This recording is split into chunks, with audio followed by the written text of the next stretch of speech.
दोस्तों, प्राचीन मिस्र के इतिहास की जब बात होती है तो दिमाग में एक ताकतवर पुरुष की छवि आती है। ऐसा इसलिए क्योंकि उस समय की व्यवस्था ही ऐसी थी। पुरुषों का वर्चस्व होता था। एक पुरुष ही राजा यानी फैरो बन सकता था। लेकिन हजारों सालों की इस व्यवस्था को बीच बीच में कुछ महिलाओं ने चुनौती दी। आपने रानी क्लीयोपेट्रा के बारे में तो सुना ही होगा दोस्तों, लेकिन हतशेप्सुत के बारे में कम ही लोग जानते हैं।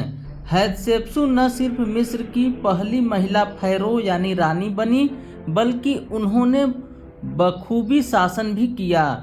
फिर ऐसा क्या हुआ कि उनके मरने के बाद उनको इतिहास से मिटाने की कोशिश की गई। दोस्तों, हतशेप्सुत राज परिवार में पैदा हुई थी। उनके पिता टूटमोस प्रथम मिस्र के राजा थे। जब राजा की मौत हुई तो मिस्र का नया राजा बना टूटमोस द्वितीय, जो हतशेप्सुत का सौतेला भाई था। आगे चलकर हतशेप्सुत और टूटमोस द्वितीय की शादी हो गई, लेकिन संयोग ऐसा बना कि नए राजा की भी जल्द मौत हो गई। दोस्तों, प्राचीन मिस्र में फैरो का बेटा ही फैरो बनता था।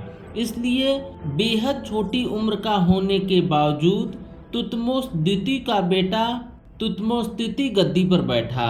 तुतमोस तृतीय हतशेप्सुत का सौतेला बेटा था, लेकिन प्रथा के अनुसार हतशेप्सुत को तुतमोस तृतीय के वयस्क होने तक राज्य के मामलों को संभालने का मौका मिला।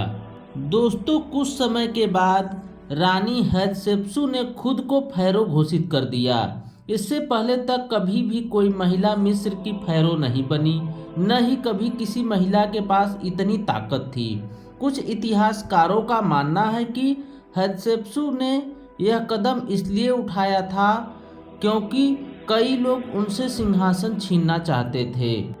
इसलिए 1473 ईस्वी पूर्व के आसपास रानी हतशेप्सुत ने खुद को फैरो घोषित कर दिया। दोस्तों, हतशेप्सुत ने फैरो की उपाधि धारण की तो उनके आलोचकों ने उनका कड़ा विरोध किया। हालांकि हतशेप्सुत ने यह कहते हुए सत्ता पर अपनी पकड़ बनाई रखी कि वो शाही परिवार से ताल्लुक रखती है। उन्होंने दावा किया कि उनके पिता ने उन्हें अपना उत्तराधिकारी नियुक्त किया था।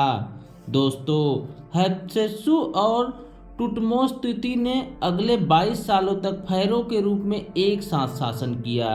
इस दौरान हतशेप्सुत ने आमजन की नज़रों में अपनी एक नई छवि को गढ़ने की कोशिश की। उन्होंने आदेश दिया कि उन्हें मूर्तियों और चित्रों में दाढ़ी और मसल्स के साथ एक पुरुष फिरौन के रूप में दिखाया जाए।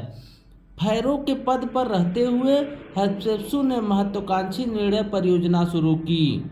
दोस्तों, कुल मिलाकर रानी हतशेप्सुत मिस्र की एक सफल शासक थी, जो जनता के बीच में काफ़ी लोकप्रिय रही। लेकिन उनके सौतेले बेटों को यह मंजूर न था। हतशेप्सुत के मौत के बाद उनके सौतेले बेटे ने उनकी मूर्तियां तुड़वा दी। हतशेप्सुत की मौत 1458 ईसा पूर्व लगभग 40 की उम्र में हुई थी।